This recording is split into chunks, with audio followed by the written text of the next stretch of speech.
Good evening, everybody. Ready to start? Excellent. Well, I'm here with head men's basketball coach Tom Crean and Tom Morrison, who's the vice president for capital planning and facilities with the university. Appreciate everybody being here today and answering all your questions at one time. It was ironic that I was in Assembly Hall when this happened today. We were having our very first kickoff meeting of the renovation team for the new Assembly Hall. So we had our chief university architect, our chief university engineer, Vice President Morrison, our outside structural engineers, our outside architect. That whole group was together in Assembly Hall. We met at 2:30. Shortly after that meeting started, a couple of our facilities folks, including Chuck Crabb, were called out of that meeting because of something that apparently happened in the bowl. A few minutes later, I went out to check with Scott Dolson and some others on what was going on, and we realized that this piece of metal had fallen down in the bowl. So that was about 2:30. We got in there probably about 20 minutes after that, interacted with our university engineer, and based on his advice, concluded around 3:30 that we should cancel or postpone and reschedule tonight's game. So that was made on the advice of Jeff Caden, the university's chief engineer. We were immediately in contact even before the decision to postpone with our partners at the Big Ten, reached out to the folks at Iowa. I contacted Tom to let him know. Tom Crean, he came over immediately. So again, the decision was made within about an hour of the incident occurring, and it was fortunate and lucky, matter of happenstance, that this group of people were in Assembly Hall, because I think it really made the assessment, the decision making go much quicker than it otherwise would have. Once the decision was made about 3:30, we reached out to let folks know. I talked to Fran McCaffrey at Iowa.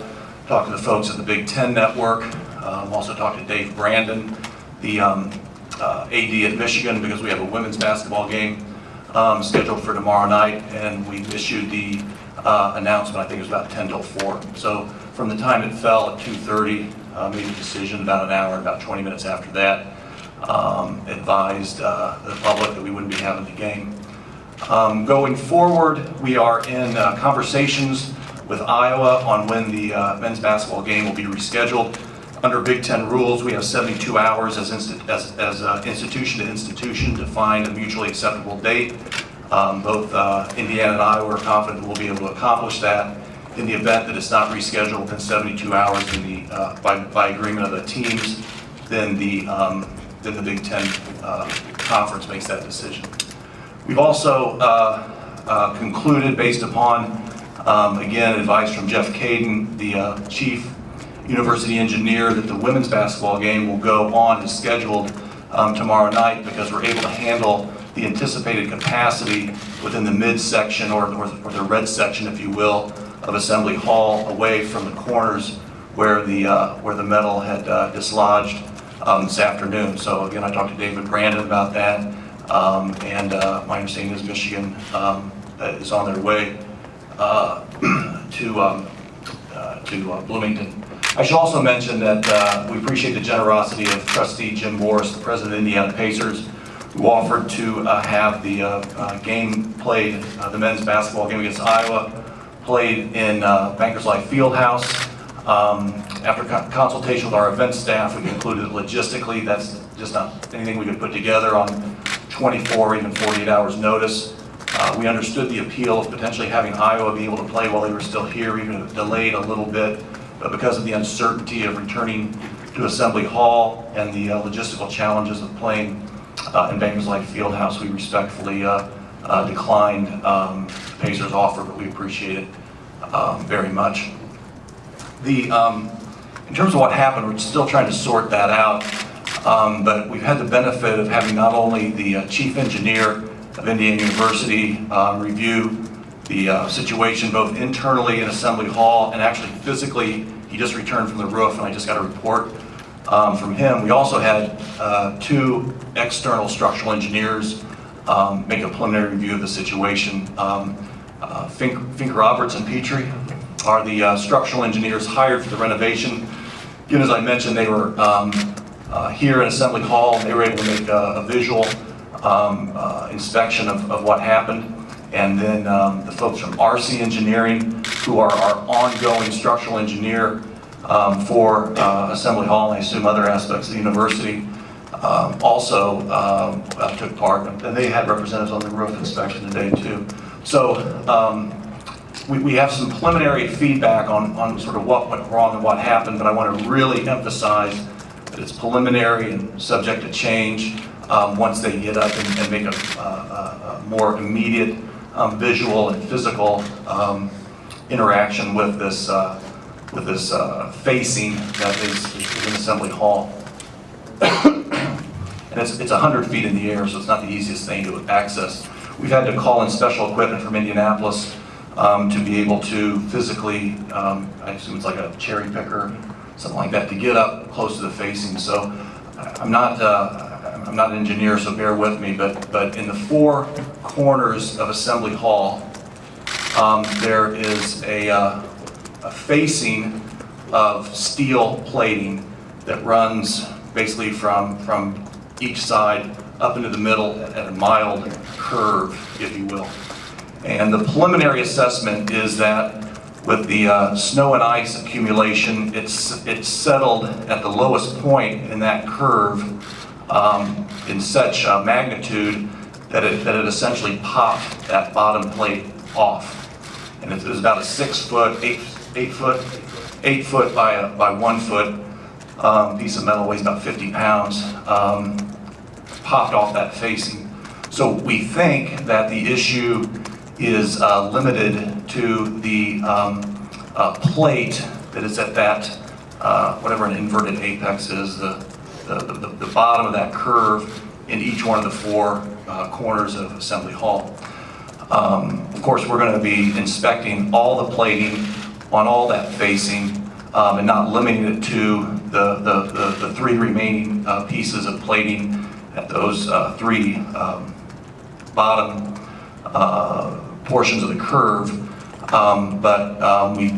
That's the preliminary assessment from the engineers. I'm also advised that the plating is actually ornamental, that it serves no structural purpose, and so a preliminary view is that we may just remove all that plating, or maybe just if any's loose, we'll get the details from the engineer. But again, the preliminary assessment is that it's a fairly focused issue, but we'll be doing a complete review from top to bottom of those areas of Assembly Hall.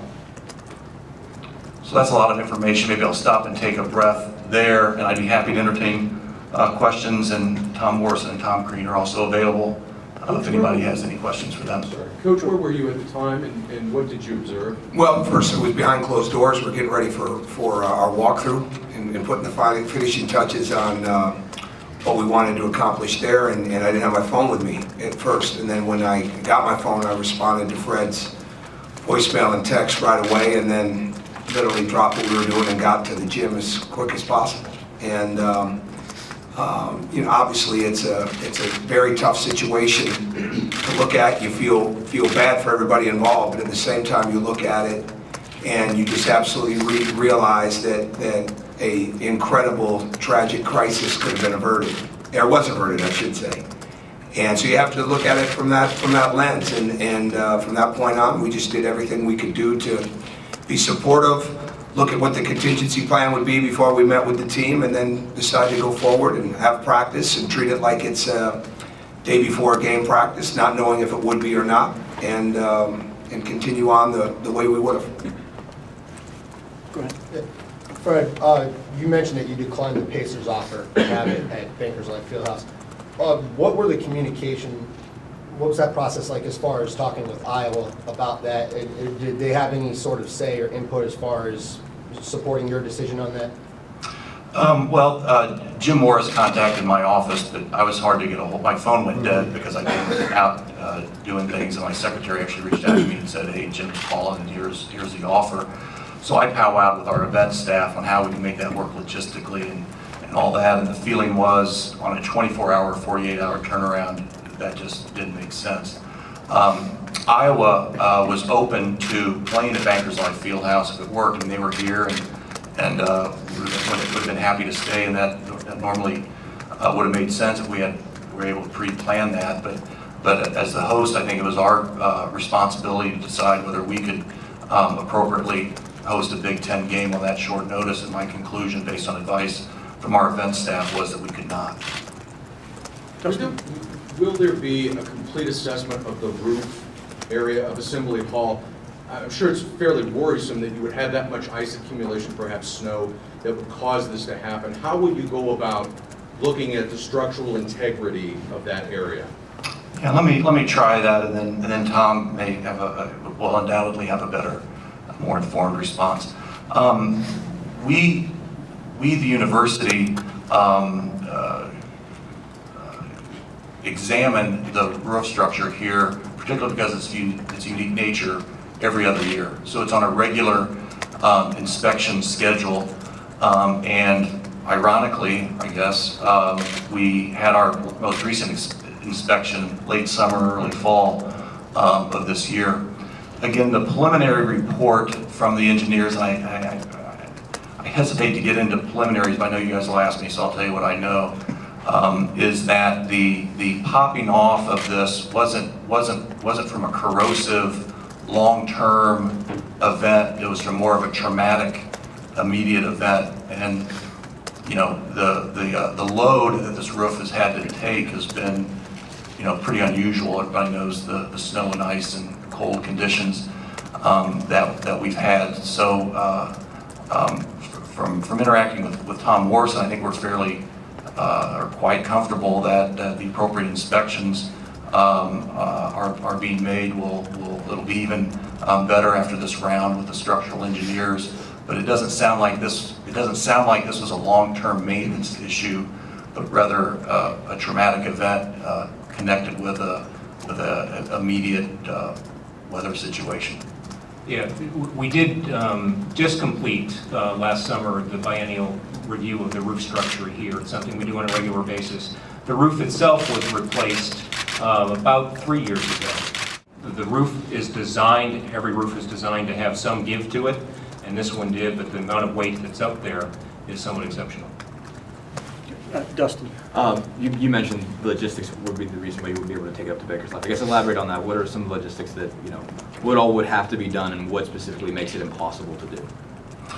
Well, we have all of our season ticket holders who would have to transfer their seating arrangement here to Bankers Life Fieldhouse. It's not all apples to apples. People have scheduled their lives to some extent around when the game's going to be. It'll be very short notice. The game's turning around on a couple days' notice, and just the collective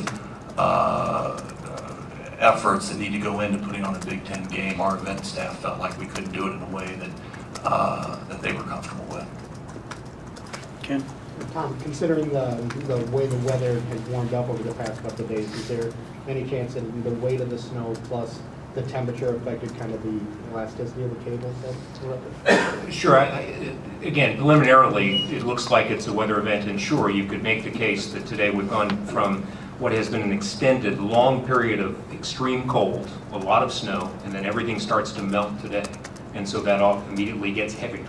And sure, so that is something that the engineers are certainly looking at, and as Fred said, they've now been able to do some visual inspection inside, and they've been out on the roof tonight and looking at that, and they did find that there is a high level of snow and ice in the low point of that curve. It's a scooped roof, and so at the low point is where it is.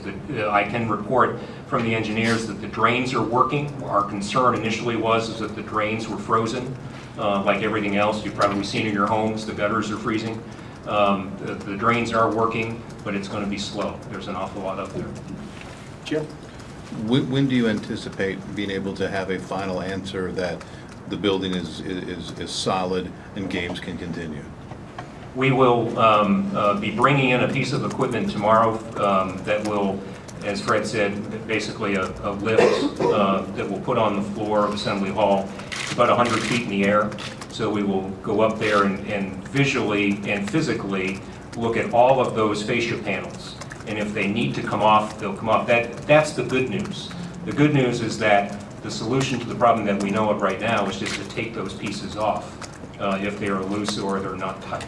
And so we believe that potentially by noon tomorrow, assuming the equipment gets here in the morning and the engineers can get a look at it, that by noon tomorrow we'll know our status.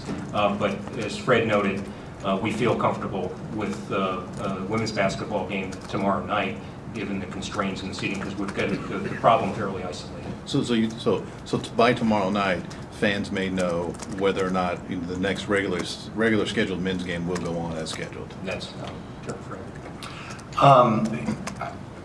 I don't want to hedge, but we don't know what we don't know with the Okay. engineering review.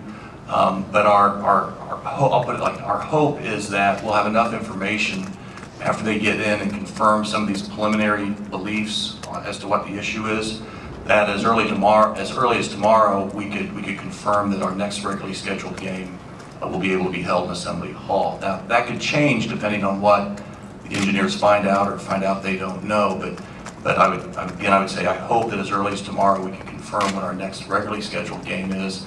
We're continuing to work with Iowa on when we would schedule the postponed game, and we are planning to have the women's game in with the limited seating. It's possible that we might have the situation corrected to the extent that there wouldn't even be seating limitations for the women's game tomorrow if indeed we take all those panels down and get the all clear from the engineer. But one way or another, seating capacity limited or seating capacity not limited, we'll have the women's game tomorrow. Zach? I guess you've been talking about it, the planned renovation. I mean, does this set that back at all, or is it too early to know? Or? No, I don't think so. Like I said, we were meeting with our team today. We're off and running with that. It probably underscores the value of an even more detailed structural review here, not only on something as dramatic as what happened today, but stress tests on our HVAC system, our electrical system, our fire alarm system, all those things. I think if anything, it underscores the need to do that, and that we're grateful that we're being able to move forward with that. Fred, if there is a bigger issue and you aren't able to play here, what are some of the options that you might look at besides Bankers Life? Well, I hate to get too far down the road, but there's venues in the state that we would consider, but at least based on what the preliminary findings are today, I'm optimistic we'll be able to have this game here. Can you touch on a little just the timing of this really disfortunate? Can you kind of expound on that, the fact that nobody was in that area at the time when it came to that situation? Well, absolutely. I mean, I think Tom's first comment was, there's the glass is half full or the glass is half empty, and this glass is half full because nobody got hurt, and all this other stuff is manageable. And thank God we're not here talking about, a really serious situation. So, if it had to happen, I'm glad it happened the way it did. We're taking it extremely seriously. The safety of our fans, players, visitors is paramount in our mind, and everything else takes the back seat to that. Right. Did the president stop by this afternoon to check on the damage as well, and what was his take on this? Yeah, I notified him immediately, even before we had made the judgment to postpone the game. He was very engaged the whole time, kept him advised of developments as they went along, and then he made a personal visit over here today, probably around 6 o'clock, as his schedule allowed, and wanted to walk through every detail and get the report from the engineers, looked at the piece of metal that had come down, and has continued to make sure that Tom and I keep him advised. So he's been very engaged, and his reaction was much like I think all of ours were. Thank goodness this wasn't a tragedy. Do you have any make updates in mind for the Iowa game? No, we're working back and forth with Iowa on that, and again, I'm optimistic we'll get that concluded within the 72-hour window. Coach, do you have any sense on when you might feel comfortable enough to go back in there and get on the floor? What sort of assurances would you like to have? I would we'll just wait for the direction. But I mean, I think we would feel fine doing that tonight, to be honest with you. I mean, with the way it's very isolated. And I've learned a lot today, stuff I never thought I'd ever have to learn. But I mean, I'm really fortunate, as we all are, to have the team of people at Indiana, Tom, all of the engineers who were there, and everybody that's a part of Fred's team with Fred. I mean, it's just, you learn a lot. So I would think, even just walking back in there a little bit ago before this, that we would feel very comfortable with that. I don't think there's any issues with that. I think it's so isolated. And again, we'll wait till everybody says that it is isolated, but it certainly appears that way. And I would hope we can be back as soon as the next time we're ready to practice. We'll have to make some decisions based on that now. And like I said, we practiced tonight with the thought that we could play tomorrow. I mean, right on to the point of having our pregame meal and our pregame speaker in there, Jim Harbaugh, was in there speaking to the team. We've just tried to stay business as usual as much as we can. And our guys would have been comfortable playing it anywhere today. I mean, they were really ready to go. But we just have to try to temper that and get ready for the next situation, whether it's Iowa before, whether it's Northwestern, whatever it is. And I thought our guys, along with everybody at Indiana, just moved right on to exactly what had to be done at that particular moment. And it's very, very professionally done. Just to follow up on that, you know, because it's hard to, at least for me to, if I hadn't seen it, to visualize, you know, where this is in there. And I know you guys will all have access to the data after this and take all the pictures and stuff that you'd like to. But early on, we got the all clear from the engineer that the floor was fine. That we could have practice on the floor. We could have a game there if there were no fans there. So the floor area is in really good shape, and the fact that the roof itself is almost, well, it's new. It's within 3 years, and that it had been inspected recently gives us a great deal of comfort there. These metal things are on the side wall, and the seats that were hit were probably 2 or 3 seats right next to the wall. So without minimizing any way, it is fairly isolated. So right now we have roped off the 4 blue corners, if you will, and the end zone bleachers. The engineers, both our head engineer at IU, internal, and the 2 structural engineers have given us an all clear on the areas other than the ones I just mentioned, and that's why we're comfortable going forward with the women's game and committing and saying to our friends at Michigan to come on down for that game tomorrow. You mentioned working with Iowa on a makeup date. If you guys are able to come to an agreement on that and you're told that tomorrow what you're hoping to hear about the arena being good to go, would the makeup game be here at Assembly Hall then, or would you be open to having to play elsewhere if there's no agreement? Yeah, our expectation is that we'll be able to have it as a home game. I mean, if unexpectedly this is different than we think it is now and we're shut down for the rest of the year, then I think we'd look at every contingency, including that one. So as you know right now, the Assembly Hall roof and everything, there are no structural issues. Is that what you're saying, the overriding point? Am I understanding that correctly? Preliminarily, Okay. yes. The engineer, just before we walked in here, the engineers gave me the point that that it is not critical. It appears to be a isolated case to those areas of where the roof meets or where the ceiling meets the wall. So no, there is nothing, and that was one of the questions, of course, that we asked as soon as they came back down from being up there. Did you see anything that causes us concern in terms of the structural viability of the building or the structural viability of the roof itself? And the answer was no.